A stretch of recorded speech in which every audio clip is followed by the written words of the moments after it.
Hello friends, welcome to LTX classes. So friends, let us start the discussion. Before that there was a small announcement. మన యొక్క flagship UPSC infinity course ఇప్పుడు మీకు live plus recorded classes available ఉంటాయి. So దీంట్లో మనకి GS prelims plus mains cover అవుతుంది, NCERT foundation, current affairs, CSAT, prelims test series, mains answer writing ఇవన్నీ కూడా కవర్ అవుతాయండి మనకి. సో దీని యొక్క ఫీ మనం ఛార్జ్ చేసేటువంటిది 60,000 రూపీస్. సో దీన్ని మీరు ఈఎంఐ 5,000 పర్ మంత్గా కూడా మీరు పే చేసుకోవచ్చు. ఇది మీకు లైఫ్ టైం వ్యాలిడిటీ తోటి వస్తుంది. ఇక్కడ స్క్రీన్ మీద కనిపించే నెంబర్కి మీరు కాల్ చేస్తే మీకు ఏ విధమైన డౌట్స్ ఉన్నా కూడా మీరు క్లారిఫై చేసుకోవచ్చు.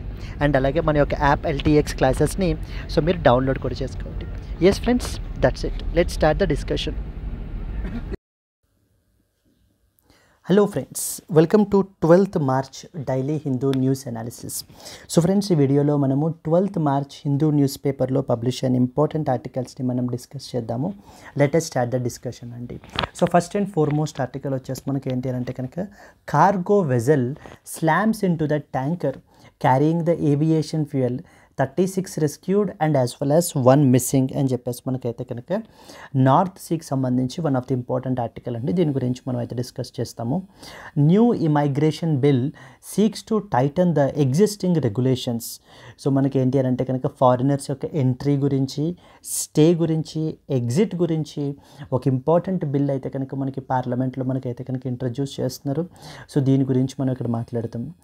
Building compassion into the health care structure అని చెప్పేసి one of the important Nobel peace prize winner మనకి ఏంటి అని అంటే కనుక ఆర్టికల్ ఇది చేయబడడం జరిగింది. దాని గురించి మనం ఇక్కడ మాట్లాడతాము. More signs of overhauling the compliance framework, business environment in India and as well as the corruption గురించి మనకైతే కనుక ఈ యొక్క ఎడిటోరియల్ పబ్లిష్ అయిందండి. 283 Indians trapped in the illegal jobs rescued, they were brought back. Human trafficking గురించి one of the important article మనం ఇక్కడ చూస్తాము. So the Modi calls on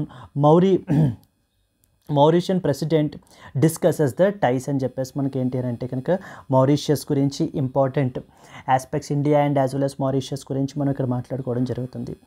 X chief justice of India cites the loopholes in the bill on simultaneous polls, calls for amendment to the election commission's powers, one nation one election అని చెప్పేసి రీసెంట్గా మనకి ఏంటి అంటే కనుక introduce చేసినటువంటి constitutional amendment bill గురించి కూడా మనం ఇక్కడైతే మాట్లాడడం జరుగుతుందండి. So these are the articles which we will cover in the today's Hindu news analysis. So let us start the discussion. First and foremost article అండి. Cargo vessel slams into the tanker carrying the aviation fuel, 36 rescued and as well as 1 missing. రీసెంట్గా మనకి north సీలో ఒక cargo vessel ఇటు మనకి ఏంటి అని అంటే కనుక ఒక ట్యాంకర్ని మనకైతే కనుక హిట్ చేయబడడం జరిగింది. ఇక్కడ మనకి ఏంటి అంటే ఈ యొక్క ట్యాంకర్ మనకి ఏవియేషన్ ఫ్యూయల్ని మనకైతే కనుక క్యారీ చేస్తుందండి. సో యాజ్ ఏ రిజల్ట్ మనకి అరౌండ్ ఈ యొక్క మిషాప్ తర్వాత యాక్సిడెంట్ తర్వాత 36 పీపుల్ని రెస్క్యూ చేశారు. ఒకళ్ళు అయితే కనుక ఇంకా కనబడట్లేదు. Possibly presumed to be he died in this particular accident. So in this context మనకి తెలియాల్సినటువంటిది ఏంటంటే కనుక నార్త్ సీ గురించి మనకు తెలియాలి. ఎందుకంటే వాటర్ బాడీస్ సంబంధించి న్యూస్లో ఉంటున్నటువంటి ఇంపార్టెంట్వే మనం తెలుసుకోవాలి. ఏమేమి ఇంపార్టెంట్ వాటర్ బాడీస్ ఉన్నాయి మనకి. ఫర్ ఎగ్జాంపుల్ ఇక్కడ నార్త్ సీ వచ్చింది. దెన్ లాస్ట్ టైం అలాగే మనకి ఆయిల్ స్పిల్ జరిగిందండి. ఎక్కడ మనకి బ్లాక్ సీలో రీసెంట్గా మనకు ఒక ఆయిల్ స్పిల్ జరిగింది. ఆ తర్వాత రష్యా ఎమర్జెన్సీ కూడా మనకైతే కనుక డిక్లేర్ చేయబడడం అయితే కనుక జరిగిందనమాట. సో ద నార్త్ సీ గురించి, నెక్స్ట్ వచ్చేసి బ్లాక్ సీ గురించి, దెన్ నెక్స్ట్ వచ్చేసి రెడ్ సీ రీసెంట్గా కూడా న్యూస్లో ఉందండి. Somebody called as Houthi rebels అని చెప్పేసి ఉన్నారనమాట. సో రెడ్ సీ కూడా మనకైతే కనుక దాని గురించి కూడా చూడాలి. అండ్ ఎప్పుడూ న్యూస్లో ఉండేటువంటిది సౌత్ చైనా సీ. ఎందుకంటే చైనా ఆర్టిఫిషియల్ ఐలాండ్స్ అవి కన్స్ట్రక్ట్ చేసి మెజారిటీ ఆఫ్ ద టెరిటరీ ఇది నాది అని చెప్పేసి మనకి సో చైనా క్లెయిమ్ చేస్తూ ఉంటుంది. చైనాస్ అగ్రెసివ్ యాక్షన్స్ అనేటువంటి దాని మూలన South China Sea always will be in the news. South China Sea, red see, black Sea, North Sea. And అలాగనే ఈవేళ ఆర్టికల్లో కూడా మనం ఏంటంటే కనుక one more sea called as Baltic Sea గురించి మనం అయితే కనుక చూస్తాము. Then we have the Sargasso Sea అంటారు మనకి, సర్గోసా సీ. సో దీని గురించి ఇవన్నీ కూడా ఎగ్జామ్ పర్స్పెక్టివ్లో మనం తెలుసుకోవాల్సినటువంటి వాటర్ బాడీస్ అన్నమాట. So okay, Baltic Sea, Sargasso Sea, North Sea, black Sea, red Sea, South China Sea, then we have other sea called as Yellow Sea. ప్రతి ఇయర్ మనకి ఖచ్చితంగా ఏదో ఒక వాటర్ బాడీ మీద ఏదో ఒక కాంటెక్స్ట్లో మనకి ఒక క్వశ్చన్ అయితే కనుక అడగడం జరుగుతుందండి. We need to be very much familiar with these water bodies. So therefore let us start the discussion. ఇక్కడ మనం ఏంటంటే కనుక నార్త్ సీ గురించి చూడాలి. అంటే ఈ ఇన్సిడెంట్ గురించి కన్నా కూడా ఎక్కువగా మనకు తెలియాల్సింది ఏంటి అని అంటే కనుక నార్త్ సీ గురించి సో మనకి క్లియర్గా అయితే కనుక తెలియాలి. So let us discuss. A cargo vessel which is named as MV Solong collided with that of the Stena Immaculate tanker in the North Sea, leading to a fire and as well as environmental concerns. ఎందుకని environmental concern? Oil spill అనేటువంటిది మనకి ఏంటి అని అంటే కనుక జరుగుతుంది completely. As a result ఇక్కడ ఉన్నటువంటి మెరీన్ ఎన్విరాన్మెంట్ అంతా కూడా మనకి ఏంటి అని అంటే కనుక పొల్యూట్ అయిపోతుంది. That is another important problem మనకి. Yes, so the incident has occurred recently at 9:48 AM మనకైతే కనుక జరిగింది. ఎంవి సోలాంగ్ అనేటువంటిది కార్గో షిప్ అనమాట ఇది. It collided with that of the Stena immaculate which is a US flagged tanker. So near the UK మనకి. Both ships caught the fire and the investigation is under way. Still దీనికి సంబంధించి ఏంటి అని అంటే కనుక ఏ విధంగా జరిగింది అనేది ఇన్వెస్టిగేషన్ అయితే కనుక జరుగుతుంది. అరౌండ్ 36 మెంబర్స్ని మనకి రెస్క్యూ చేశారండి. Yes, but 1 person is missing who is presumed to be dead. Now in this context ఈ ఇన్సిడెంట్ మనకి గుర్తు లేకపోయినా పర్వాలేదు, కానీ ఇక్కడి నుంచి వచ్చేటువంటి పాయింట్స్ మనకి చాలా important. That is what is the North Sea. North Sea కీ ఇంపార్టెంట్ ఫ్యాక్ట్స్ అని చెప్పేసి మనం మెన్షన్ చేయబడడం జరిగింది. నార్త్ సీ అనేటువంటిది నార్థన్ యూరోపియన్ సీ అనమాట. లొకేటెడ్ ఇన్ ద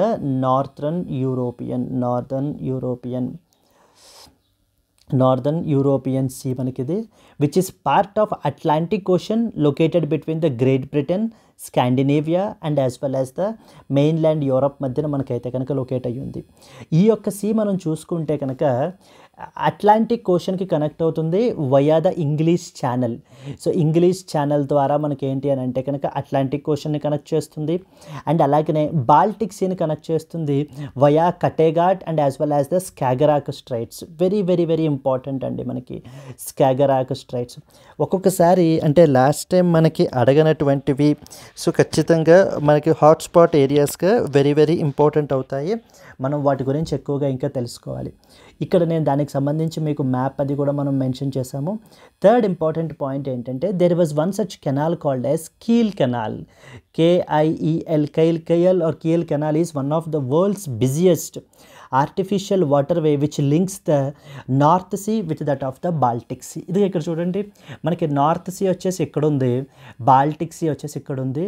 ఈ రెండింటినీ కూడా మనకి కనెక్ట్ చేస్తూ ఒక చిన్న కాలువ, దట్ ఈస్ కీల్ కెనాల్ అని చెప్పేసి కీల్ కెనాల్ కనెక్ట్స్ అని చెప్పేసి అడుగుతూ ఉంటారు.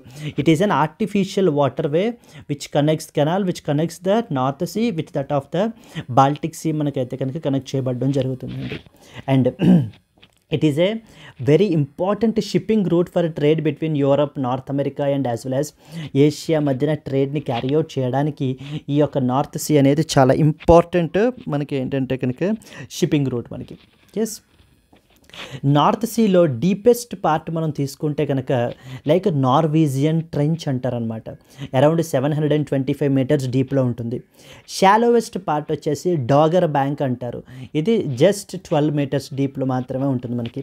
షాలోవెస్ట్ అయితే డాగర్ బ్యాంక్, డీపెస్ట్ అయితే నార్వీజియన్ ట్రెంచ్. ఇక్కడ చూడండి, ఇంకా నార్త్ సీ గురించి ఇంకా క్లియర్ కట్ మ్యాప్ ఇదంతా కూడా మనకి. This is what is the important water body called as North Sea. And ఈ రైట్ సైడ్ చూడండి, this is what is the Baltic Sea. ఇందాక మనం అనుకున్నాం కదా, నార్త్ సీ అట్లాంటిక్ ఓషన్ మధ్యలో ఏది కనెక్ట్ చేస్తుంది? English Channel. ఇదిగోండి, English Channel connects the North Sea with that of Atlantic Ocean. Then అదే నార్త్ సీ బాల్టిక్ సీని కనెక్ట్ చేయాలి అని అంటే ఏ స్ట్రైట్స్ అని చెప్పాం మనం? ఇదిగోండి, Kattegat strait and as well as the Skagerrak strait. So చాలా చాలా ఇంపార్టెంట్ అండి. యూపీఎస్సీ ఇలా చూసినప్పుడు స్ట్రైట్ అవే నార్త్ సీ అయితే ఇది ఉంది. ఇటు లెఫ్ట్ సైడ్ అంటే వెస్ట్ వర్డ్ మనం చూసుకుంటేనేమో ఇంగ్లీష్ ఛానల్ అట్లాంటిక్ ఓషన్కి కనెక్ట్ అవుతుంది. ఈస్టర్న్ సైడ్ మనం చూస్తేనేమో నార్త్ సీ బాల్టిక్ సీని కనెక్ట్ చేస్తుంది. ఏవేం స్ట్రైట్స్ ఉన్నాయి? స్కాగరాక్ స్ట్రైట్ ఒకటి, నెక్స్ట్ వచ్చేసి కటేఘాట్ స్ట్రైట్ ఒకటి. ఈ 2 స్ట్రైట్స్ గురించి మనకైతే కనుక తెలియాలండి. అండ్ లాస్ట్ టైం ఒకసారి మనకి మొన్న 2024లోనే ఎప్పుడో కాదండి, నార్త్ సీ యొక్క బౌండరీస్ ఏవేంటి అని చెప్పేసి మనకి బార్డర్ కంట్రీస్ ఏవేంటి అని చెప్పేసి మనకి ఇవ్వబడడం జరిగింది. So this is what is the North Sea and the border countries. ఇక్కడ మీరు చూసుకుంటే కనుక western side you have 2 countries అండి, that is UK United Kingdom and as well as the Norway. 2 countries మనకి ఏంటి అని అంటే కనుక మనకి ఇది చదువుతాయి, బార్డర్ చేస్తాయి. సౌత్లో మనకైతే కనుక డెన్మార్క్ ఉంది. దెన్ వీ హ్యావ్ ద ఈస్ట్లో మనకి Germany, Netherlands and Belgium and as well as the France మనకి.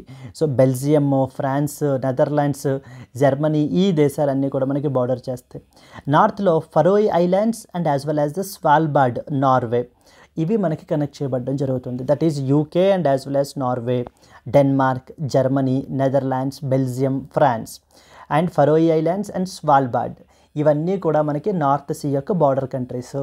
నార్త్ సీ అనేది మనకి గుర్తుకు రాగానే మనకి ఏమేమి గుర్తుకు రావాలి, ఈ యొక్క బార్డర్ కంట్రీస్ అన్నీ తెలియాలి.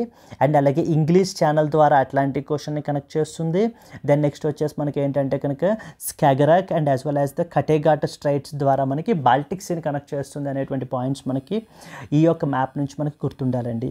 అండ్ వన్ మోర్ కెనాల్, దేని గురించి మాట్లాడుకున్నాం మనం, కీల్ కెనాల్ గురించి కూడా మనం చెప్పడం జరిగింది కదా, కీల్ కెనాల్ గురించి. This is what is the Kiel canal. ఇది మనకి నార్త్ సీని బాల్టిక్ సీని మనకైతే కనుక కనెక్ట్ చేస్తుంది, which connects North Sea with that of the Baltic Sea. Yes, very very important shipping route. ఆ తర్వాత మనకి డీపెస్ట్ పార్ట్ ఏంటి, మనకి షాలో పార్ట్ ఏంటి కూడా మనం మాట్లాడుకున్నాం. నార్వీజియన్ ట్రెంచ్, ఫర్ ఎగ్జాంపుల్ మీరు పసిఫిక్ ఓషన్ తీసుకుంటే మెరీనా ట్రెంచ్ అని చెప్పేసి అంటాం మనం. అలా మనకి ఏంటంటే కనుక ఇక్కడ డీపెస్ట్ పార్ట్ వచ్చేసి నార్వీజియన్ ట్రెంచ్ 725 మీటర్స్ డీప్ ఉంటే, షాలోవెస్ట్ పార్ట్ వచ్చేసి మనకి Dogger Bank. So Dogger Bank వచ్చేసి మనకి 12 మీటర్స్ అయితే కనుక ఉందండి. క్లియర్?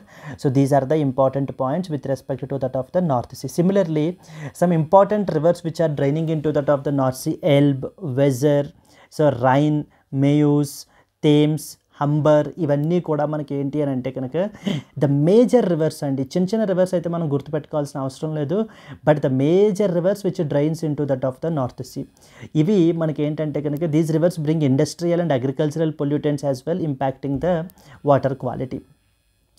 నార్త్ సీ అనే రీజియన్ మనకి చాలా సిగ్నిఫికెంట్, ఎందుకంటే because of due to the it is very rich in oil and as well as natural gas రిజర్వ్స్కి చాలా ఇంపార్టెంట్ అనమాట ఇది. అండ్ అలాగే it's a major fishing industry hub as well. Like for example Norway, UK, Denmark are heavily dependent on it. వీటి మీద చాలా ఎక్కువగా మనకి ఆధారపడి ఉన్నారనమాట. Offshore wind energy production is another important thing, hosting some of the world's largest wind forms.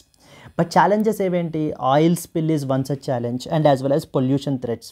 Next వచ్చేసి మనకి climate change is another impact. మనకి క్లైమేట్ చేంజ్ వచ్చేసి మనకి ఏంటి అని అంటే కనుక other impact. Yes, possible mains question మనం చూసుకుంటే, critically analyse the economic and environmental significance of the North Sea and discuss the challenges that it faces due to the human activities. So let's see the prelims question చూద్దాం ఎలా అడుగుతారు అనేటువంటిది. మీరు చూసినట్లయితే consider the following statements about North Sea. First statement says the North Sea connects to the Atlantic Ocean through the Skagerrak strait అని చెప్పేసి అంటున్నారు first statement. Second statement the Dogger Bank is the deepest part of the North Sea అంటున్నారు. Which of the above statements is or are correct? So I hope it is very very easy question అండి. First second option చూద్దాం. Dogger Bank is the deepest part of the North Sea అంటున్నారు. తప్పు statement అండి, ఎందుకంటే మనకి Dogger Bank అనేది shallowest part. So the deepest ఏంటి, Norwegian Trench అనమాట మనకి డీపెస్ట్ పార్ట్. ఫస్ట్ స్టేట్మెంట్ చూడండి, the North Sea connects the Atlantic Ocean through the Skagerrak Strait అంటున్నారు. ఒక్కసారి మ్యాప్లోకి వెళ్తే కనుక ఇదిగో చూడండి, the North Sea connects Atlantic Ocean through Skagerrak Strait అంటున్నారు. స్కాగరాక్ స్ట్రైట్ ఈస్ట్ వర్డ్ ఉంది మనకి. అట్లాంటిక్ ఓషన్ కనెక్ట్ చేసేది ఏంటి మనకి, English Channel. English Channel connects the Atlantic Ocean. But Skagerrak Strait and Kattegat Strait వేటిని కనెక్ట్ చేస్తాయి, Baltic సీని మనకైతే కనుక కనెక్ట్ చేస్తాయండి. ఇది ఫస్ట్ ఇంపార్టెంట్ వాటర్ బాడీ అయితే, సెకండ్ ఈ రీజియన్లో తెలుసుకోవాల్సిన అదర్ ఇంపార్టెంట్ వాటర్ బాడీ మనకి బాల్టిక్ సీ గురించి. Yes, so what was the answer? మొదటి స్టేట్మెంట్ తప్పే, సెకండ్ స్టేట్మెంట్ కూడా తప్పేనండి. So first statement is wrong, second statement is wrong. So that is D, none of the above is answer. Statement 1 incorrect. ఎందుకని, North Sea అనేది it connects to Atlantic ocean via the English Channel, not the Skagerrak Strait. Please be very clear. Second statement కూడా తప్పేనండి. ఎందుకని Dogger Bank అనేది shallowest area while the Norwegian Trench is the deepest part. So therefore correct answer వచ్చేసి none of the above is the answer మనకి. Moving to the second question చూడండి. Consider the following countries అంటున్నారు. Sweden, Denmark, Norway, Germany, Poland. Which of the above countries border the North Sea? So ఏ countries మనకి North సీని border చేస్తున్నాయి అంటున్నారండి. Sweden, Denmark, Norway, Germany, Poland. ఇలాగే ఉంటుందండి ఈ క్వశ్చన్. మీకు 2024 కావాలంటే మీరు ఇప్పుడే మీ ప్రిపరేషన్ స్టార్ట్ చేసి ఉంటుంటే కనుక మీరు ఒకసారి ప్రీవియస్ ఇయర్ క్వశ్చన్ చూడండి. 2024లో నార్త్ సీ మీద క్వశ్చన్ అయితే కనుక ఇలాగే అడిగారు మనకి. So here it is very easy. ఎందుకంటే పోలాండ్ మనకి బార్డర్ చేయట్లేదు, స్వీడన్ మనకి బార్డర్ చేయట్లేదు. ఈ రెండు బార్డర్ చేయట్లేదు అనేటువంటి విషయం మీకు తెలిస్తే ఇంకా మిగిలినవి 2, 3, 4 అండి. So the answer is 2, 3, 4 only.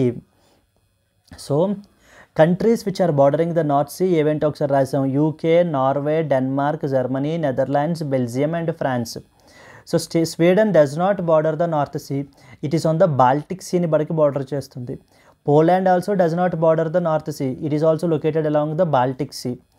ఇంకా మిగిలిపోయినవి ఏంటి? Denmark, Norway, Germany, they do border the North Sea. So that is what is the answer. Now we have to take this as an opportunity just to look into the other water body, that is Baltic Sea as well. ఈ రెండు water bodies గురించి చాలా క్లియర్గా మనకి తెలియాలి. మొదటిది north see గురించి, రెండవది బాల్టిక్ సీ గురించి. ఇంకా బాల్టిక్ సీ గురించి చూసుకుంటే ఇది కూడా మనకి part of the Atlantic Ocean, northern యూరోప్లో మనకి లొకేట్ అయ్యి ఉంది. It is one of the youngest seas అండి. ఇది చాలా ఇంపార్టెంట్ పాయింట్ అనమాట. జస్ట్ 10,000 to 15,000 ఇయర్స్ ఎగో మాత్రమే మనకైతే కనుక ఫార్మ్ అయిందనమాట. మనకి దీని యొక్క లెంగ్త్ ఎంత, విడ్త్, ఏరియా మనం అయితే మెన్షన్ చేసామో. ఇదిగో ఇప్పుడు ఇక్కడ చూడండి. This is what is Baltic Sea. ఇదిగో this is what is the Baltic Sea మనకి. Baltic see.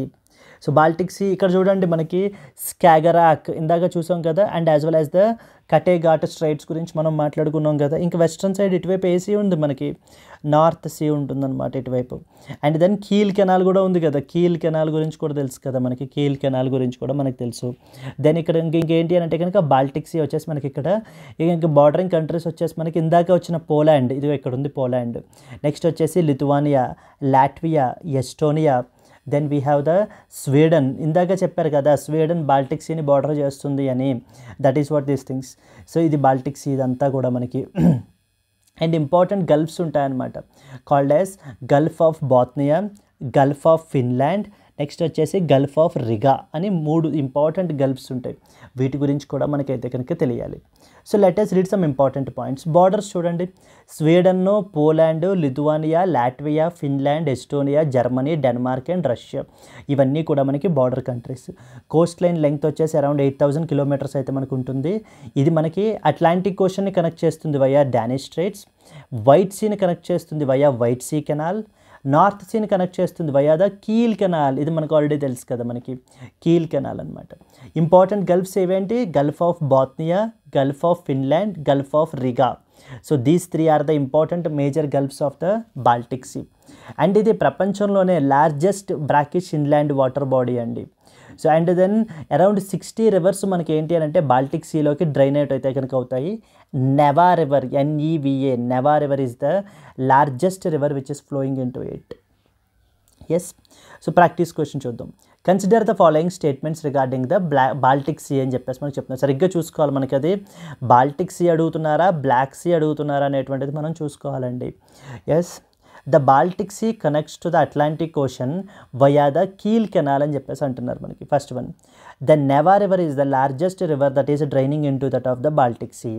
So which of the above statements is are correct అంటే సెకండ్ స్టేట్మెంట్ కరెక్ట్ అండి. నెవా రివర్ లార్జెస్ట్ రివర్ మనకి ఈ యొక్క draining into that of the Baltic sea. మొదటిది తప్పు మనకి. The Baltic sea connects to Atlantic ocean via the Kiel canal అనేది తప్పు మనకి. ఎందుకంటే Baltic sea connects to that of the North see via the Kiel canal. ఇంకా Baltic sea connecting to the Atlantic ocean via the మనకి ఏంటి అంటే Danish Strides ద్వారా మనకి ఏంటి అంటే కనుక కనెక్ట్ అవ్వబడతాయి. Only 2 only is the answer. Baltic sea connects to the Atlantic Ocean via the Danish Straits, not the Kiel Canal. Kiel Canal మనకి నార్త్ సీని కనెక్ట్ చేస్తుంది. ఇందాక అదే కదా మనం రాసాం. The Neva River is indeed the largest river that is draining into that of the Baltic Sea. So therefore the correct statement వచ్చేసి only 2. Which of the following countries share a Coast line with that of Baltic see. So చూడండి, ఇందాక మనము north see గురించి అడిగాం question, ఇప్పుడు వచ్చేసి Baltic Sea గురించి మనకైతే అడుగుతున్నాం అనమాట. నేను స్టార్టింగ్లో చెప్పినట్టుగా అన్ని వాటర్ బాడీస్ ఏవైతే ఉన్నాయో అవి మీకు ఫింగర్ టిప్స్ మీద ఉండాలండి, వాటి బార్డరింగ్ కంట్రీస్. అంటే హార్డ్లీ ఒక 7-8 కంట్రీస్ ఉంటే కనుక అవి మనం ఖచ్చితంగా గుర్తుపెట్టుకోవాలి. ఇంకా అంతకు మించి దాటుకునేటువంటివి జనరల్లీ ఇంకా మనకి అవసరం లేదనమాట.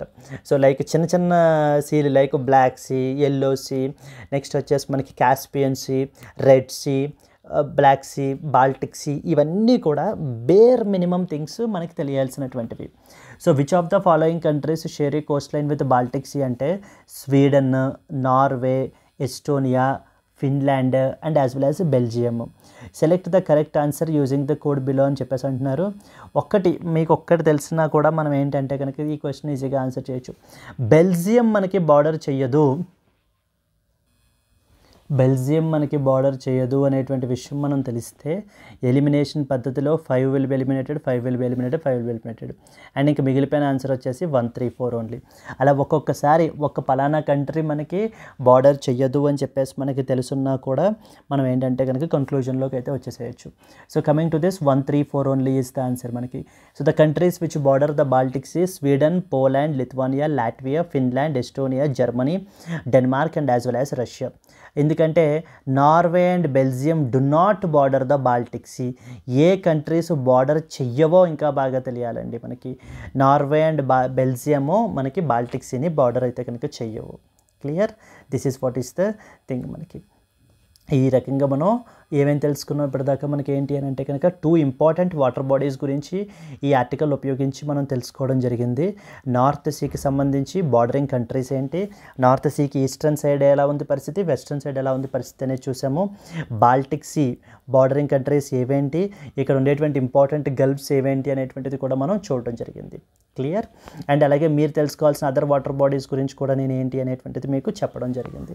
Please try to focus on those water bodies అండి. Don't neglect them because it is very easy scoring అనమాట. Next moving on to the next one. New immigration bill seeks to tighten the existing regulations అని చెప్పేసి మనకైతే కనుక bill ఒకటి introduce చేశారు. పార్లమెంట్లో introduce చేసేటువంటి బిల్స్ అనేవి చాలా ఇంపార్టెంట్.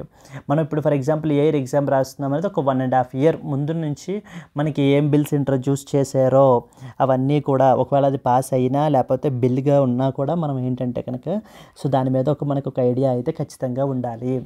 ఎస్, ఇక్కడ రీసెంట్గా మనకి ఏమి ఇంట్రడ్యూస్ చేశారంటే something called as immigration and as well as foreigners bill అని చెప్పేసి 2024 మనకి తీసుకురావడం జరిగిందండి. కొత్త బిల్ వచ్చేసి మనకి ఈ బిల్లు మనకి ఏం చేస్తుంది అంటే కనుక ఆల్రెడీ ఎగ్జిస్టింగ్ లెజిస్లేషన్స్ 4 ఇంపార్టెంట్ లెజిస్లేషన్స్ని రీప్లేస్ చేసేస్తుంది అనమాట. మళ్ళీ కంప్లీట్గా రీప్లేస్ చేసేసి అంటే అందులో ఉండేటువంటి అవుట్డేటెడ్ ఆస్పెక్ట్స్ అన్నిటినీ కూడా తీసేసి ఒక కాంప్రిహెన్సివ్ లెజిస్లేషన్ని మనకి తీసుకుని రావడం జరిగింది.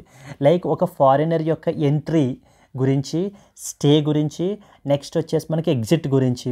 ఒకవేళ ఒక ఫారినర్ని మన కంట్రీలోకి రానివ్వకుండా డెనీయింగ్ ద ఎంట్రీ చేయాలి అని అంటే కూడా చేయొచ్చు ఈ రోజున మనకి. ఎందుకనంటే based upon the grounds of national security. అంటే ఆ పలానా ఫారినర్ మా కంట్రీలోకి వస్తే కనుక ఇది మా యొక్క నేషనల్ సెక్యూరిటీకి థ్రెట్ అంటే కనుక ఆ పలానా ఫారినర్కి మనం ఎంట్రీ ఇవ్వాల్సినటువంటి పని లేదు. ఎస్, ఎగ్జామ్ పర్స్పెక్టివ్లో మనకి ఏమేమి తెలియాలి అనేటువంటి పాయింట్స్ మనం అయితే కనుక చూద్దాం. ఇప్పుడు the immigration and as well as the foreigners bill, ఈ బిల్ పేరు అనమాట. ఈ బిల్ అనేది మనకి ఏంటంటే ముందు ఇనీషియలీ లోక్సభలో మనకి ఇంట్రడ్యూస్ చేశారు to consolidate and replace the 4 other existing laws related to that of immigration. Foreigners act అని, రిజిస్ట్రేషన్ ఆఫ్ ఫారినర్స్ యాక్ట్ అని, క్యారియర్స్ లయబిలిటీ యాక్ట్ అని 4 ఇంపార్టెంట్ లెజిస్లేషన్స్ ఉన్నాయండి. ఆ 4 లెజిస్లేషన్స్ని తీసి పడేసి కంప్లీట్లీ ఒకటే బిల్లింగ్, ఇంకా ఒకటే act, immigration and as well as foreigners act అని చెప్పేసి మనకి తీసుకుని వస్తున్నారు మనకి. It seeks to enhance the regulation, impose the strict penalty and improve the monitoring of the foreigners in India. ఎవరెవరైతే మనకి ఫారినర్స్ మన కంట్రీలో ఉంటున్నారో వాళ్ళని మనం ప్రాపర్గా మానిటర్ చేస్తుంటాం. అంటే ఏం చేస్తున్నారు, whether are they committing any anti national activities అవి ఏమైనా చేస్తున్నారా ఏంటి అనేటువంటివన్నీ కూడా మనం చూడటం జరుగుతుంది.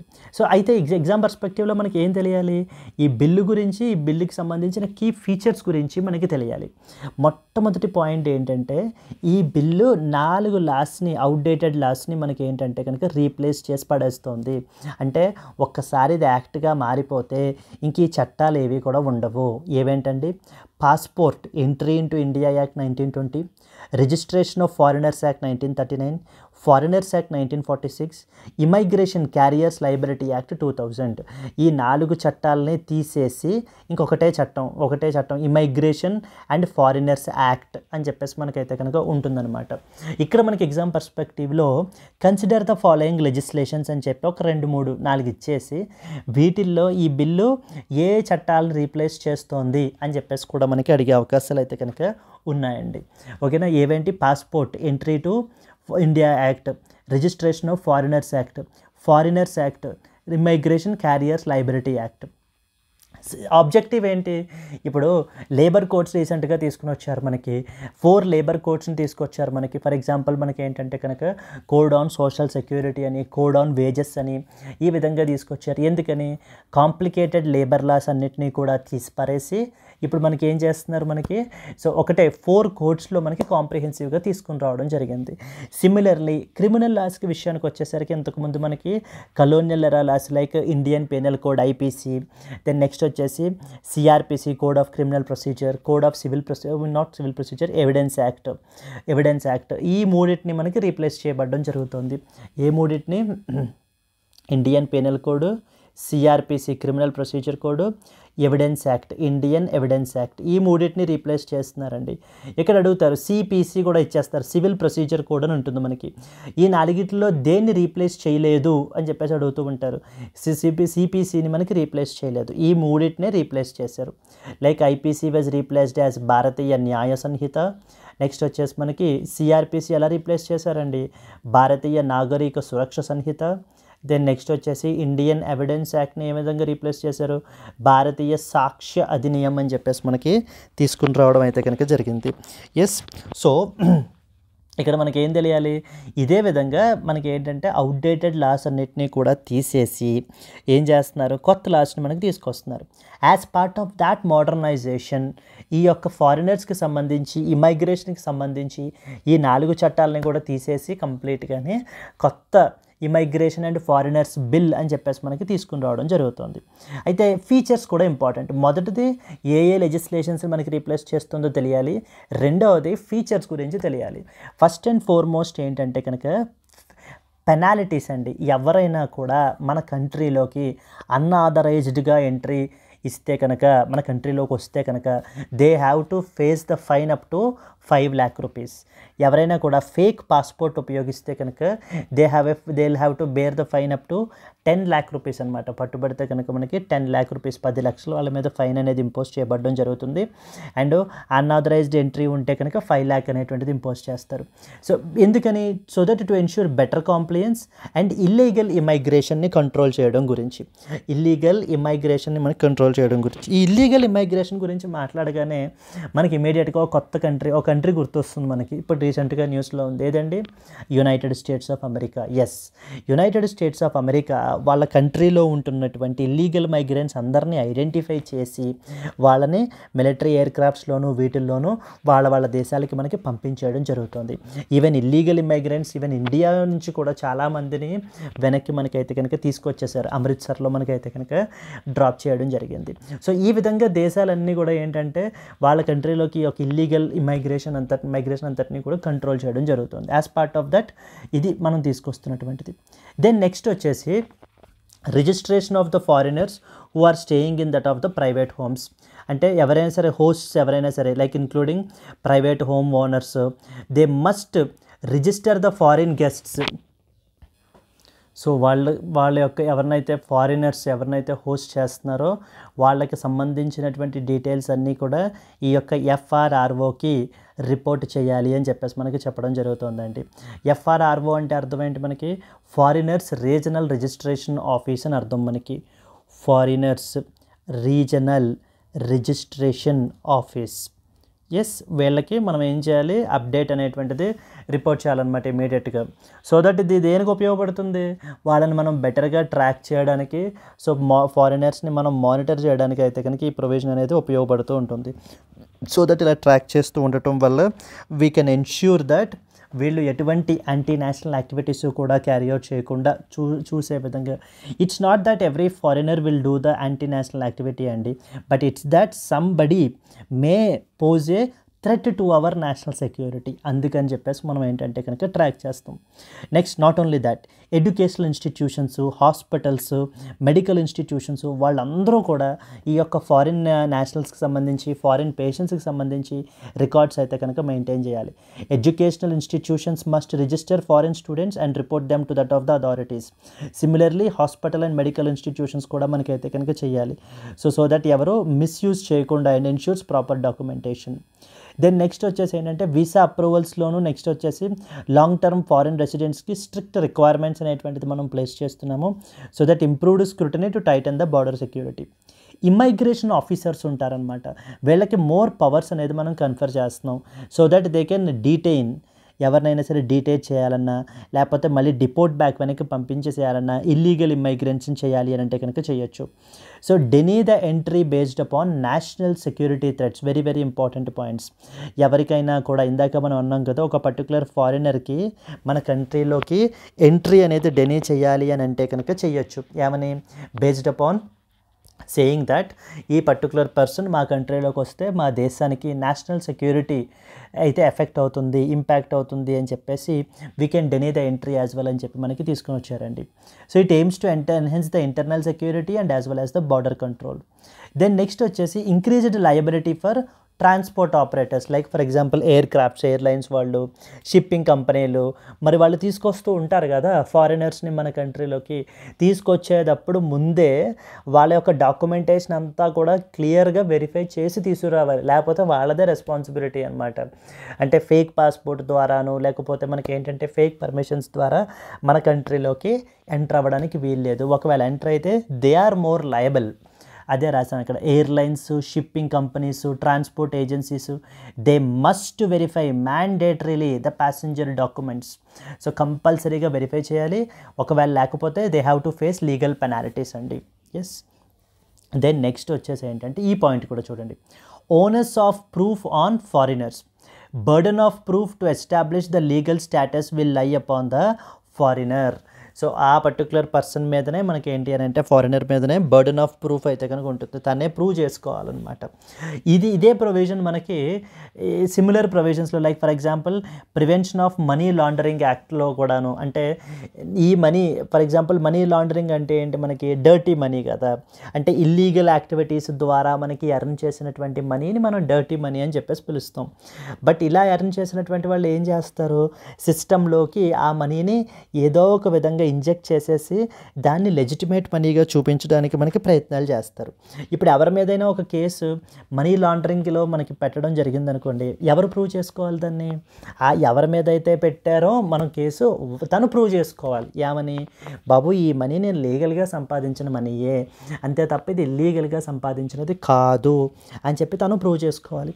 సిమిలర్లీ ప్రివెన్షన్ ఆఫ్ కరప్షన్ యాక్ట్లో కూడా అలాగే ఉంటుంది, కస్టమ్స్ యాక్ట్లో కూడా మనకైతే కనుక అలాగే ఉంటుందన్నమాట. Burden of proof lies with that individual only. అదేవిధంగా ఇక్కడ కూడా మనం ఏం చేసాము అని అంటే కనుక ఆ కన్సర్న్డ్ ఫారినర్ మీదనే బర్డన్ ఆఫ్ ప్రూఫ్ అనేటువంటిది ప్లేస్ చేయబడడం జరిగింది.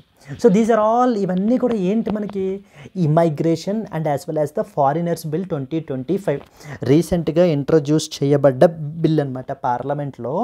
సో రీసెంట్గా ఇంట్రడ్యూస్ చేయబడినటువంటి బిల్లు మనకి. ఓకే, ఎక్కడి నుంచి మనం మొదలు పెట్టాలి? లైక్ 4 యాక్ట్స్ మనకి ఏంటంటే కనుక మనకి ఇది చేస్తుంది కదంటే, రీప్లేస్ చేస్తుంది కదా, అక్కడి నుంచి రిమైనింగ్ కీ ఫీచర్స్ అన్నీ కూడా మనకి క్లియర్గా అయితే గుర్తుండాలి.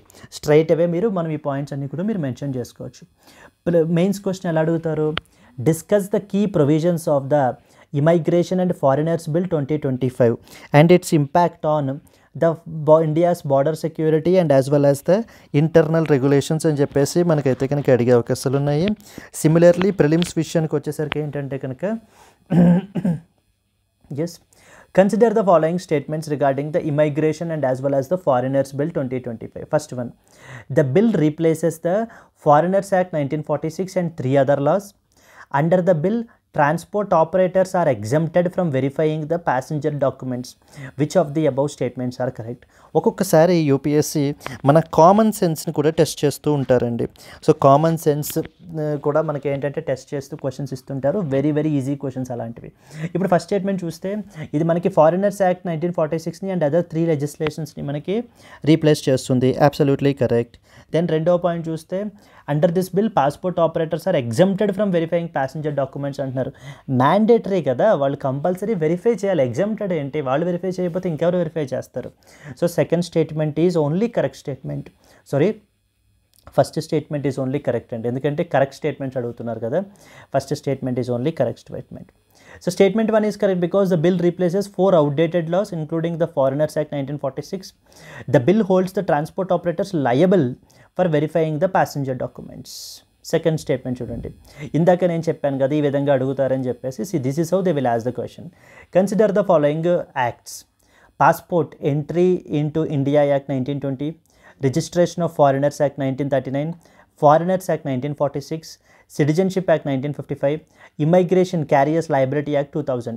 Which of the above acts will be replaced by the Immigration and Foreigners Bill 2025? Can be a very high potential question అండి. మనకి ఏ యాక్ట్స్ మనకి రీప్లేస్ చేయబడుతున్నాయని అడుగుతున్నారు ఇక్కడ. వెరీ ఈజీ కదా మనకి. First statement passport entry to India act ఉంది, registration of foreigners act 1939 ఉంది, foreigners act 1946 ఉంది. So immigration carriers liability act 2000 ఉంది. సిటిజన్షిప్ యాక్ట్ ఎక్కడి నుంచి వచ్చింది, దీన్ని ఎక్కడ రీప్లేస్ చేస్తున్నారు? ఇది తప్పు కదండి. So fourth statement is wrong. So మనకి అన్నిటిలోనూ 4 ఉంది చూడండి. సో ఇది తప్పు, ఇది తప్పు, ఇది తప్పు. 1 2 3 5 ఈజ్ ద ఆన్సర్ మనకి.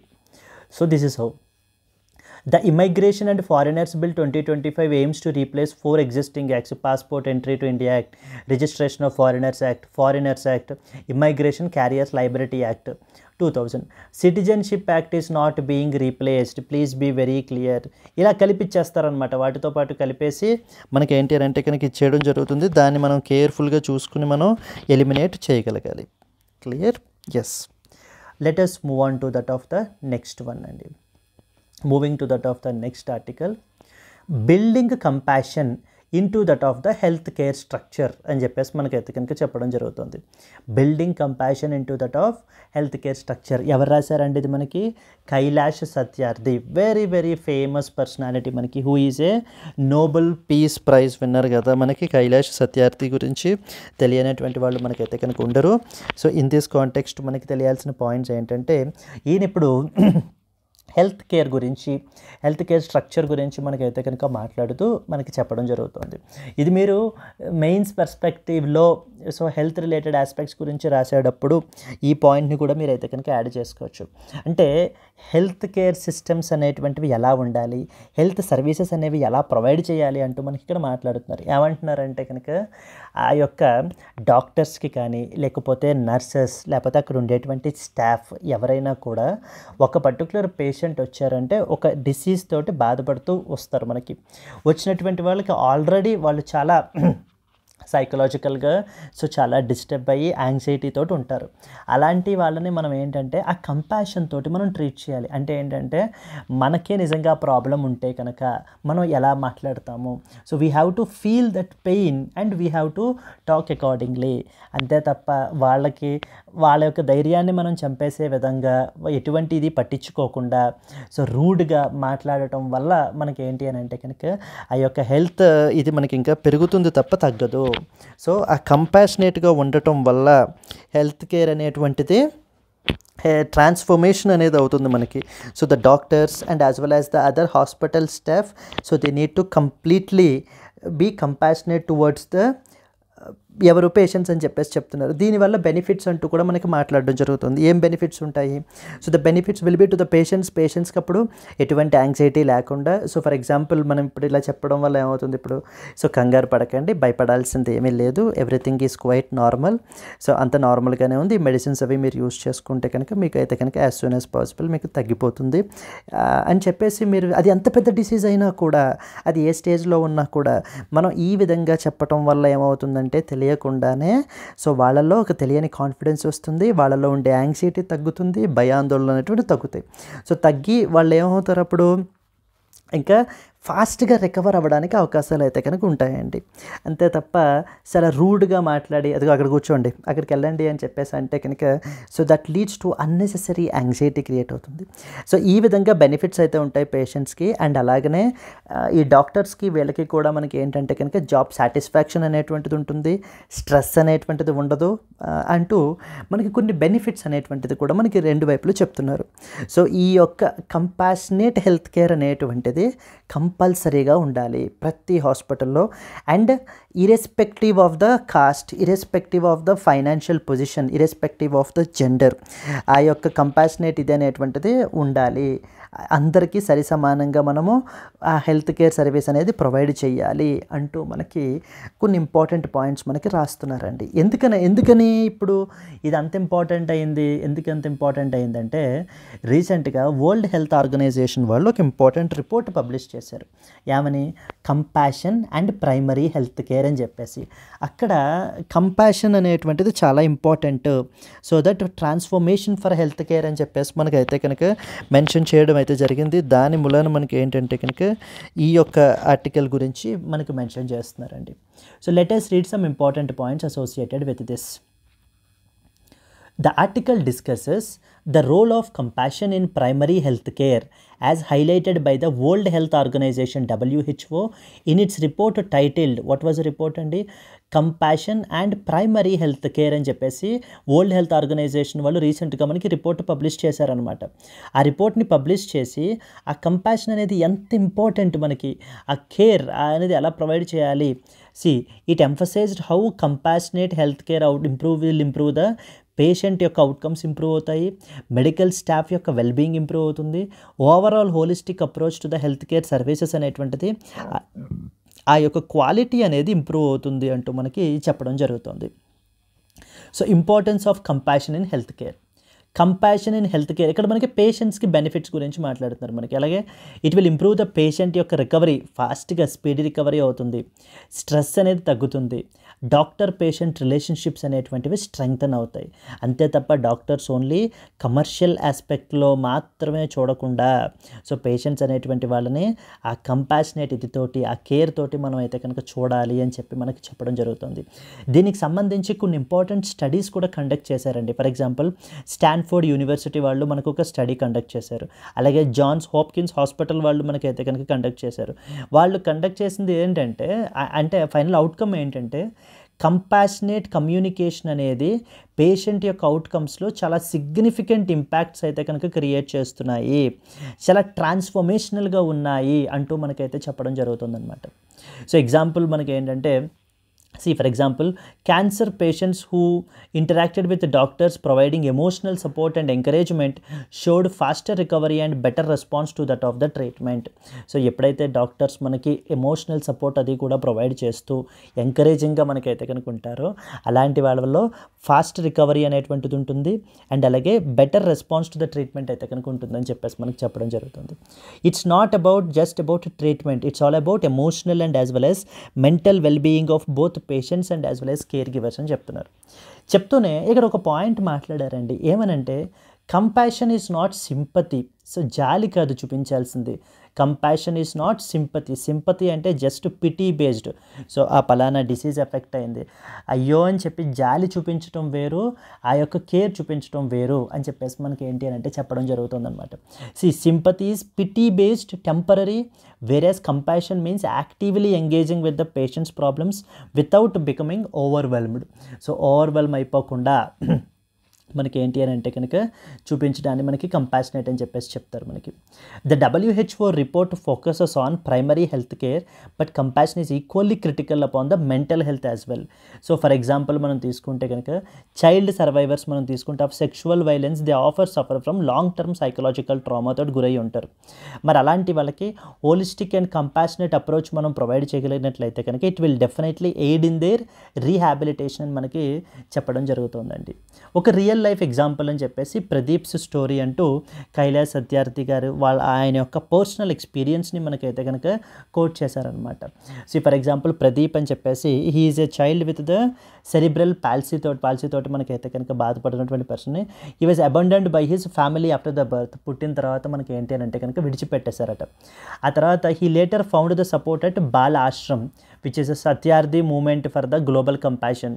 సో ఈయన యొక్క ఆశ్రమం దగ్గర మనకేంటి అని అంటే కనుక he was provided the care, emotional healing and social inclusion over a period of time. So completely now he gained the confidence and made the friends అని చెప్పేసి మనకి చెప్పడం ఒక కేస్ స్టడీగా మనకైతే కనుక ఈ యొక్క ఆర్టికల్లో మనకి కోట్ చేశారు. ఇది మీకు గుర్తుంటే కనుక రాయొచ్చు, లేదా మీరు లేకపోయినా కూడా పర్వాలేదండి. But definitely you can mention health సెక్టార్కి సంబంధించి మీరు మాట్లాడేటప్పుడు ఒకటి హెల్త్ సెక్టార్లో జిఎస్ పేపర్ 2లో మనం రాసుకోవచ్చు హెల్త్ సంబంధించి సజెషన్స్ ఏవేంటి అనేటువంటివి. అండ్ అలాగనే సిమిలర్లీ మనకి ఏంటంటే కనుక జిఎస్ పేపర్ 4లో ethics, integrity and as well as aptitude మనకి అక్కడ వస్తాయి. మనకి కంపాషన్ అనేటువంటివి, ఎంపతి అని ఈ పదాలన్నీ కూడా మనకి అక్కడ వస్తాయండి. దీన్ని మీరు అక్కడ కూడా కేస్ స్టడీగా కూడా మీరైతే కనుక ఉపయోగించుకోవచ్చు. ఏ విధంగా World Health Organization report publish చేసింది అండ్ ఏ విధంగా దానికి సంబంధించి Kailash Satyarthi who is a Nobel peace prize winner మనకి ఏ విధంగా మనకి చెప్పడం జరిగింది. ఈ పాయింట్స్ అన్నీ కూడా మీరు అక్కడ కూడా కోట్ చేసుకోవడం అయితే కనుక చేయొచ్చు. సో ఫైనల్లీ సజెషన్స్ ఏంటంటే క్విక్గా మనం మాట్లాడుకోవాలనుకుంటే అవేర్నెస్ని క్రియేట్ చేయాలి పీపుల్లో. ఏమని compassion should be the guiding principle in the hospitals, medical training and health care పాలసీస్లో. హెల్త్ కేర్ ప్రొఫెషనల్స్కి ట్రైనింగ్ అనేది ప్రొవైడ్ చేయాలి ఇన్ కంపాషన్, ఏ విధంగా మనం పేషెంట్స్ తోటి వ్యవహరించాలి అని చెప్పేసి, సో దట్ పేషెంట్ కేర్ అనేది ఇంప్రూవ్ అవుతుంది. Medical curriculum should also include compassion training in universities, hospitals, health care ఇన్స్టిట్యూషన్స్లో. ఇది ఖచ్చితంగా మనకైతే కనుక యాడ్ చేయాలి అని చెప్పేసి మనకైతే కనుక చెప్పడం జరుగుతుంది. It's a think tanks, health care leaders they must integrate the compassion. Inclusive health కేర్ని మనకి ప్రమోట్ చేయాలి. ఇది పాయింట్ చాలా ఇంపార్టెంట్. ఆల్ పేషెంట్స్ అంటే ఓన్లీ రిచ్ పీపుల్కే ఆ కంపాషనేట్గా ఉండి, so the poor and below poverty line ఉండేటువంటి పీపుల్ తోటి రూడ్గా మాట్లాడడం అనేటువంటిది కరెక్ట్ కాదు. లేదా జెండర్ బేస్డ్ డిస్క్రిమినేషన్ కానీ, కాస్ట్ డిస్క్రిమినేషన్ కానీ మనకైతే కనుక చేయకూడదు. Irrespective of their, regardless of their socio economic status, there gender, their caste, they must receive equitable and compassionated treatment అని చెప్పేసి మనకి చెప్పబడడం జరుగుతుందండి. Compassion must be ingrained into public health response and crisis management systems. ఖచ్చితంగా మీరు ఏంటంటే ఈ యొక్క ఎథిక్స్, ఇంటిగ్రిటీలో కూడా మీరు అయితే కనుక యూస్ చేసుకోవచ్చు ఈ యొక్క స్టేట్మెంట్స్ని. Clear? Let's move on to the next article. Moving to the next article. 283 Indians were trapped in illegal jobs rescued. They were brought back. Very very important అండి మనకి. ఈవెన్ మనకి పర్సనల్లీ ఇంపార్టెంట్, ఈవెన్ ఎగ్జామ్ పర్స్పెక్టివ్లో కూడా చాలా important. ఎందుకనంటే human trafficking అనేటువంటిది మనకైతే కనుక జరుగుతుందన్నమాట. So even particularly south east Asian నేషన్స్లో అంటే లైక్ మనకి యొక్క లావోస్ కానీ, లేకపోతే మనకి మయన్మార్, థాయిలాండ్ ఈ దేశాల్లో మనకి ఏం చేస్తున్నారు అని అంటే కనుక అక్కడ మీకు టెక్ జాబ్స్ ఉన్నాయి, అంటే టెక్ బేస్డ్ జాబ్స్ ఉన్నాయి, సాఫ్ట్వేర్ జాబ్స్ ఉన్నాయి, డీసెంట్ జాబ్స్ ఉన్నాయి అని చెప్పేసి మనకి రిక్రూట్ చేసుకోవడం జరుగుతుంది. సో ఇక్కడ ఉండేటువంటి కంపెనీస్కు అక్కడికి వెళ్ళి వర్క్ చేయాలి అని చెప్పేసి రిక్రూట్ చేసుకుంటున్నారు. కొంతమంది ఏజెంట్స్ ఏంటంటే కనుక డీసెంట్ జాబ్ ఆపర్చునిటీస్ ఉన్నాయి మీకు అక్కడ అని చెప్పేసి అక్కడికి తీసుకెళ్తున్నారు. అక్కడికి తీసుకెళ్ళిన తర్వాత మనకి ఏమవుతుంది అని అంటే కనుక as part of the tech jobs వాళ్ళు ఏం చేయాలి అంటే కనుక సైబర్ అటాక్స్ని క్యారీ అవుట్ చేపిస్తున్నారండి వాళ్ళ చేత. పర్టికులర్లీ ఎవరి మీద? ఇండియా మీదన, నెక్స్ట్ వచ్చేసి ఏంటంటే ఇంకా అదర్ కంట్రీస్ మీదన సైబర్ అటాక్స్ అనేటువంటివి క్యారీ అవుట్ చేయాలి. ఒకవేళ వాళ్ళు చెయ్యము అని రెసిస్ట్ చేస్తే కనుక అలాంటి వాళ్ళకి మనకి ఏంటంటే ఎలక్ట్రిక్ షాక్స్ అవి కూడా ఇచ్చి వాళ్ళని టార్చర్ అయితే కనుక చేస్తున్నారు అని చెప్పేసి చాలా రిపోర్ట్స్ అయితే కనుక మనకి వస్తున్నాయి. As part of that campaign దాని అండర్లో మనకి ఏంటంటే అరౌండ్ 283 ఇండియన్స్ ఈ విధంగా మనకి ఇల్లీగల్ ట్రాప్స్లో, ఇల్లీగల్ జాబ్స్లో మనకి ఏంటి అని అంటే వాళ్ళని రెస్క్యూ చేయబడ్డారు. మన యొక్క ఇండియన్ ఎయిర్ ఫోర్స్ వాళ్ళు మనకి ఏం చేశారు అని అంటే కనుక అరౌండ్ ఇలా 283 మంది భారతీయులు ఈ విధంగా ట్రాప్ అయిపోయి ఉంటుంటే కనుక అలాంటి వాళ్ళందరినీ కూడా తీసుకుని రెస్క్యూ చేసి మళ్ళీ మన దేశానికి వెనక్కి తీసుకొచ్చి వాళ్ళ యొక్క ఫ్యామిలీకి అయితే కనుక చెప్పారండి. So we need to be extremely careful అనమాట. సో ఎప్పుడైనా ఎవరైనా సరే మీరు కానీ లేకపోతే మీ యొక్క రిలేటివ్స్ కానీ ఎవరైనా కూడా ఇతర దేశాల్లో ఏవో జాబ్ ఆపర్చునిటీస్ ఉన్నాయంట అక్కడికి వెళ్తున్నారు అని అంటే కనుక మనము సో చాలా ఇదిగా కేర్ఫుల్గా మనం అయితే కనుక చూసుకోవాల్సినటువంటి అవసరం ఎంతగానో ఉంది మనకి. Yes, let us discuss some important points. The Indian Air Force recently evacuated 283 Indian nationals who were trapped in fraudulent call centers along the Myanmar-Thailand border. They were forced into cybercrime activities under the inhumane conditions. So, okay, and their passports were seized. అంటే the moment వాళ్ళకి అక్కడికి వెళ్ళగానే వాళ్ళ యొక్క పాస్పోర్ట్స్ని తీసేసుకుని వాటిని seize చేసి వాళ్ళకి ఎటు వెళ్ళనివ్వకుండా అక్కడే ట్రాప్ చేసి వాళ్ళ చేత ఇలాంటి యాక్టివిటీస్ అన్నీ కూడా మనకైతే కనుక చేయించడం అనేటువంటిది very unfortunate things that are happening around the world. Yes, the government is making sustained efforts to repatriate them more victims more. So victims were lured into that of the Southeast Asian countries like Myanmar, Laos, Cambodia, etc. with fake job offers. మీకు so and so decent job offers అయితే కనుక ఉన్నాయి అంటూ మనకి వాళ్ళని ఏంటి అంటే attract చేస్తున్నారనమాట.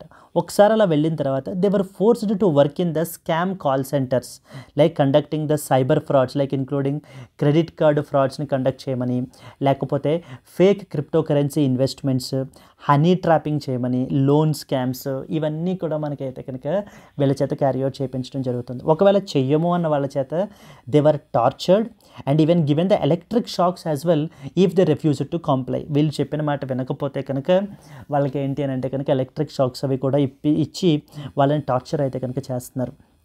Indian embassies in Myanmar and Thailand were coordinated with local authorities for that of the repatriation. IAF aircraft, Indian Air Force aircraft evacuated around 283 Indians from the Thailand. More evacuations are planned. మన యొక్క national investigation agency, central bureau of investigation, వీళ్ళందరూ కూడా మనకి ఏంటంటే ఈ యొక్క సిండికేట్గా form అయిపోయిన నెట్వర్క్స్ని మనకి ఇన్వెస్టిగేట్ చేస్తున్నారండి. And even I4C, Indian cyber crime coordination centre అంటారు. ఇది చాలా ఇంపార్టెంట్ మనకి బాడీ, మనకి Indian cyber crime coordination centre అని చెప్పేసి అంటారు I4C. ఒకవేళ మీకు తెలిసి ఉంటే ప్లీజ్ ట్రై టు కమెంట్ అండి, విచ్ మినిస్ట్రీ అండర్లో మనకి I4C వర్క్ చేస్తుంది అనేటువంటిది కమెంట్ అయితే కనుక చేయండి. ఇంతకుముందు అంటే way back couple of days back మనం అయితే డిస్కస్ చేసాం సైబర్ సెక్యూరిటీ గురించి చెప్పినప్పుడు. ఎస్, ఒకవేళ తెలిసి ఉంటే కనుక Indian cyber crime coordination centre I4C దేని అండర్లోకి వస్తుందో అది ఎగ్జామ్ పర్స్పెక్టివ్లో మనకు చాలా ఇంపార్టెంట్. అండ్ మన కంట్రీలోనే బీహార్, ఉత్తరప్రదేశ్, మధ్యప్రదేశ్, ఢిల్లీ, మహారాష్ట్ర, పంజాబ్, ఈ రాష్ట్రాల్లో చాలామంది ఏజెంట్స్ మనకి అక్కడి నుంచి డైరెక్ట్గా ఇది చేయరండి, ఇక్కడ కూడా సపోర్ట్ ఉంటుంది. ఇక్కడ కొంతమంది పీపుల్ ఏంటంటే ఏజెంట్స్ గాను లేకపోతే ఇలా ఫేక్ ఒక నెట్వర్క్గా ఫామ్ అయ్యి ఇక్కడ నుంచి మనకి అక్కడికి పంపించడం అయితే కనుక జరుగుతుందన్నమాట. Sub agents, associates and Cambodian based Indian agents they were all arrested. Cyber slavery and forced labour అనేటువంటిది మనకి వీళ్ళ చేత చేయిస్తున్నారు. Victims were promised tech jobs అనేటువంటి వీళ్ళకి ప్రామిస్ చేసి but they were enslaved in the scam operations. They were subjected to mental and physical torture like electric shocks as well were used as the coercion techniques.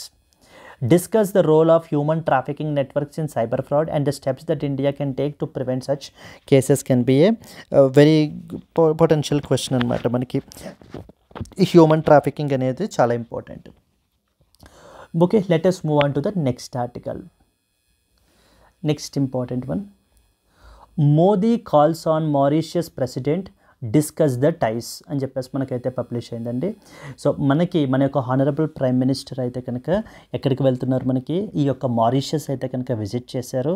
అక్కడ వాళ్ళ యొక్క civilian honour award మనకైతే కనుక confer చేయబడడం జరిగిందనమాట upon the honourable Prime Minister. ఇక్కడ చూడండి award పేరేంటో రాశారు, Grand Commander of Order of the Star and as well as the Key of the Indian Ocean, ఇది అవార్డు పేరు.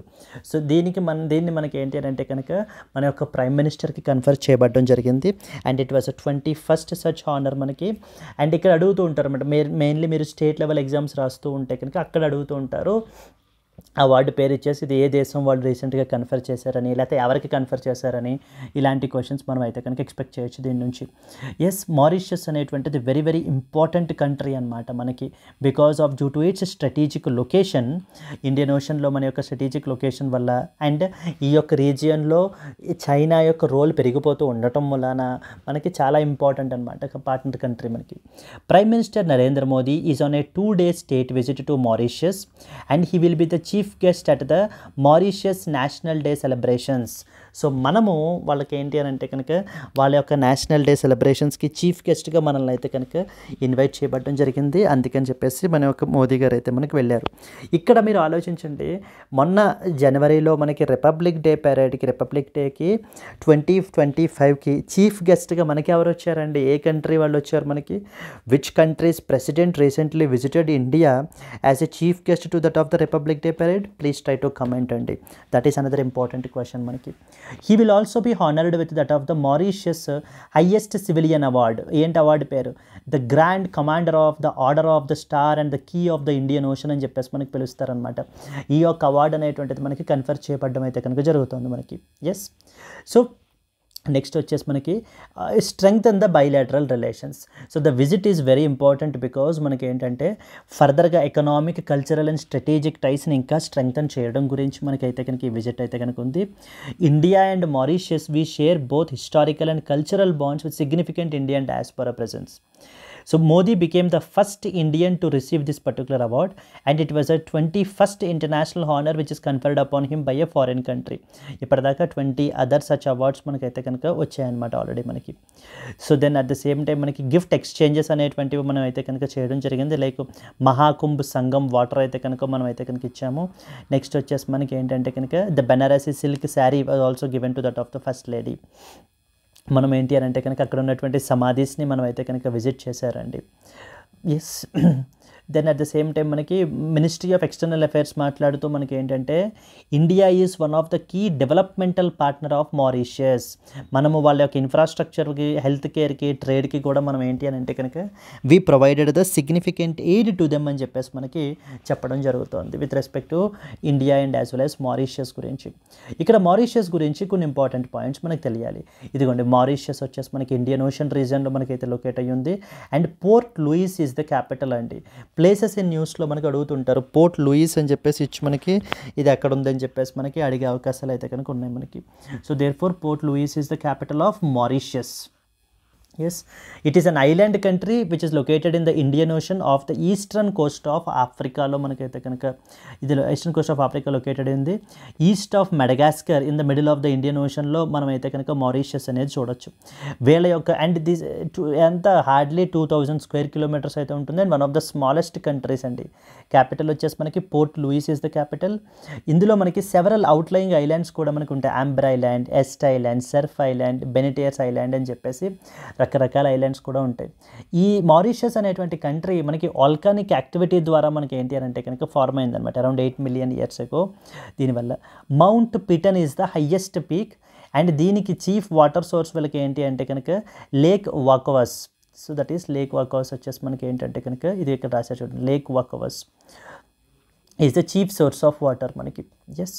So these are some of the other important points మనకి తెలియాల్సినటువంటివి. ఇక్కడ climate అనేది ఎలా ఉంటుంది, లాంగ్వేజ్, నేషనల్ లాంగ్వేజ్ వచ్చేసి English, మనకి ఫ్రెంచ్ అనేది కూడా మాట్లాడుతుంటారు. మారిషియస్కి యూకే నుంచి ఇండిపెండెన్స్ వచ్చిందండి వెన్ ద ఇయర్ 1968లో మనకైతే కనుక. సో చాగోస్ ఆర్కిపిలాగో ఇష్యూ కూడా మనకి ఏంటి అంటే రీసెంట్గా మనకి క్లోజ్ అయింది కదా. చాగోస్ ఆర్కిపిలాగో గురించి వెరీ వెరీ ఇంపార్టెంట్. వీళ్ళు కూడా మనకి పార్లమెంటరీ రిపబ్లిక్ అయితే కనుక ఉంటుంది with stable democracy. Head of the state president, head of the government prime minister మనకి బట్ వీళ్ళకి వన్ హౌస్ సిస్టమ్ అయితే ఉంటుంది మనకి. And both the countries and Mauritius is part of 2 important groupings అండి. First one వచ్చేసి common market for eastern and southern Africa అని, southern African development community అని. ఈ రెండిట్లోనూ కూడా మనకి ఏంటి అంటే Mauritius member. And Mauritius Indian ocean rim association IORA అని ఒక ఆర్గనైజేషను, ఇండియన్ ఓషన్ కమిషన్ అని చెప్పేసి 2 ఆర్గనైజేషన్స్. హెడ్ క్వార్టర్స్ కూడా మనకి ఏంటంటే కనుక ఇక్కడే మనకైతే కనుక ఉన్నాయి మనకి. Yes.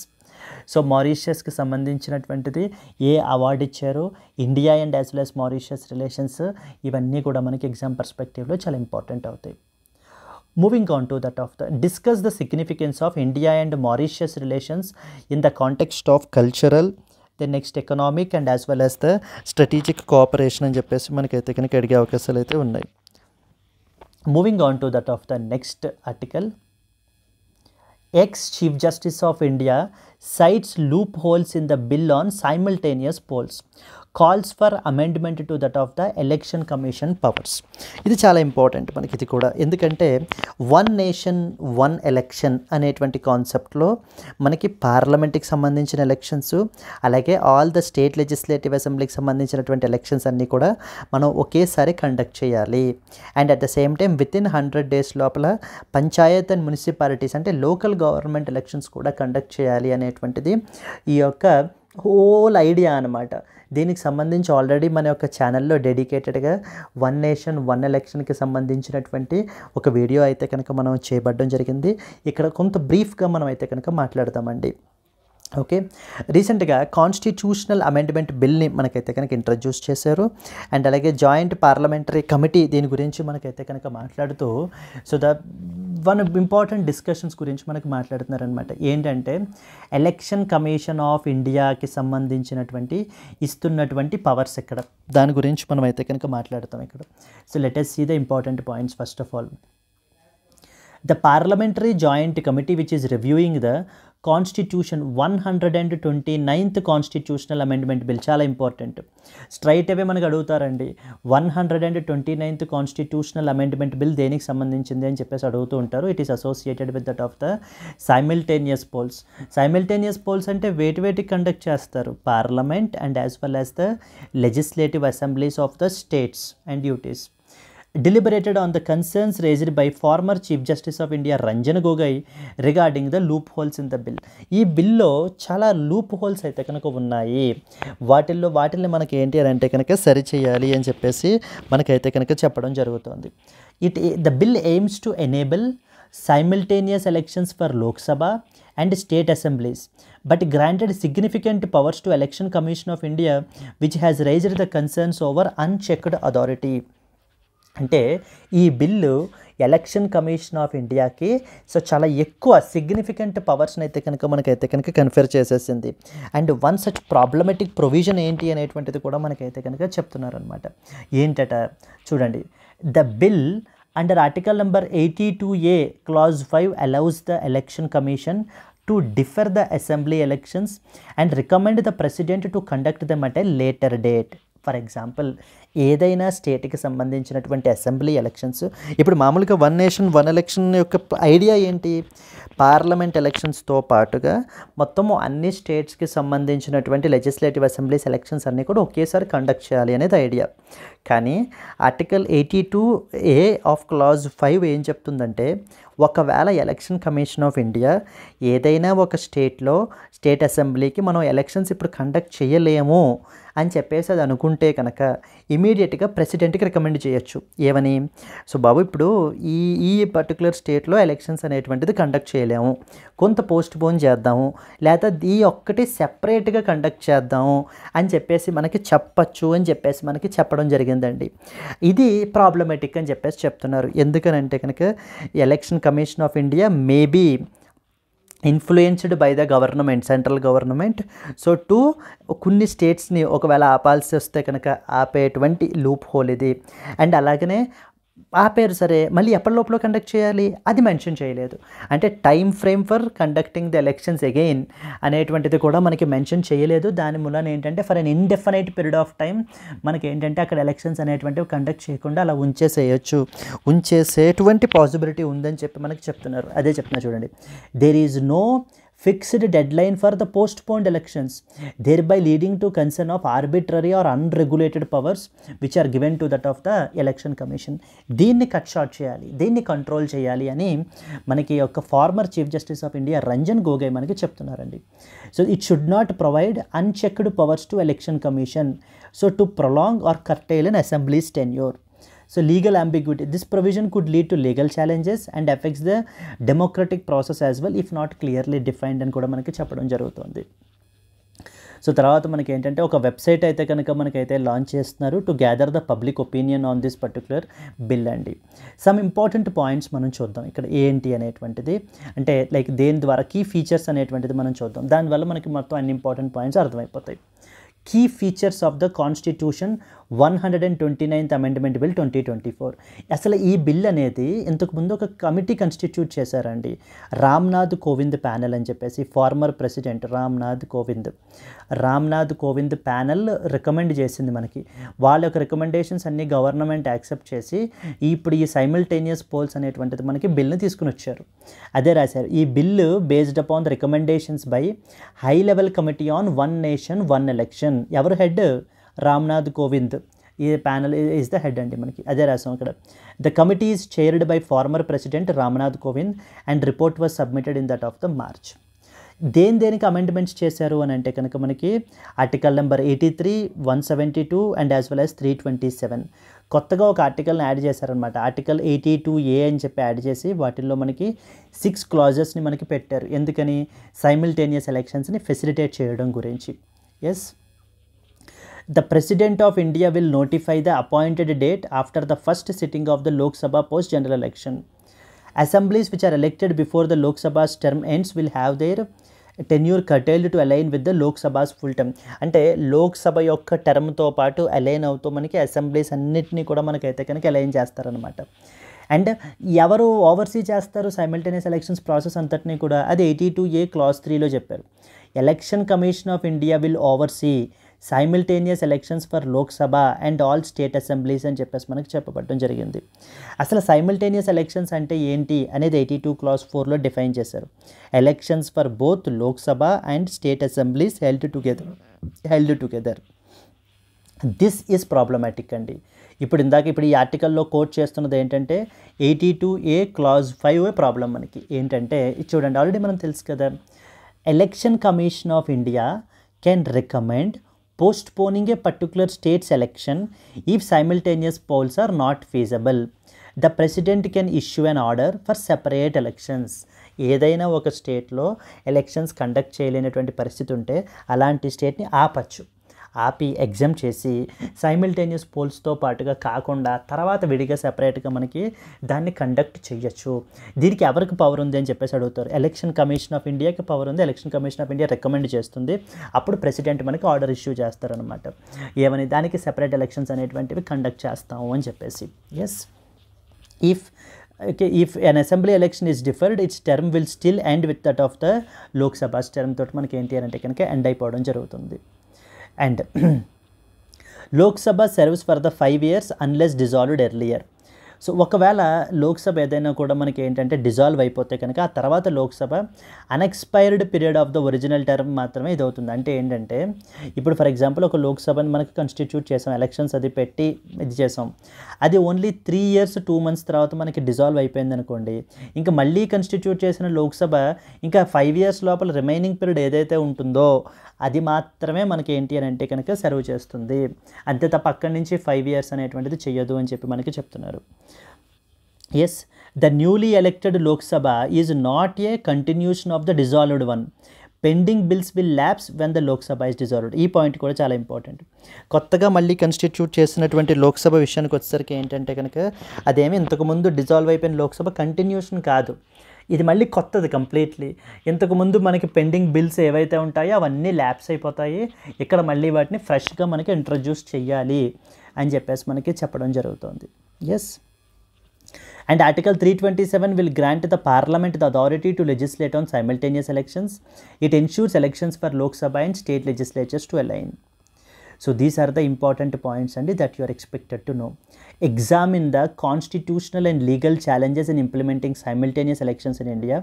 What are the concerns which are raised regarding the powers of the Election Commission of India in the 129th Constitutional Amendment Bill 2024 can be a very good potential question అండి. ఖచ్చితంగా మనకైతే కనుక అడిగే అవకాశాలు చాలా ఎక్కువ అయితే కనుక ఉన్నాయి మనకి. క్లియర్? ఎస్ అండి. Let us move on to that of the next one. Yes, and coming to the today's question, Port Louis is often seen recently in the news. Is located in Myanmar, Malaysia, Mauritius, Morocco.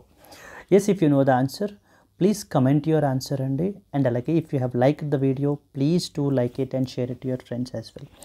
Thank you so much. Let's meet again in the next Hindu news analysis. Until then, happy learning. All the best. Bye bye.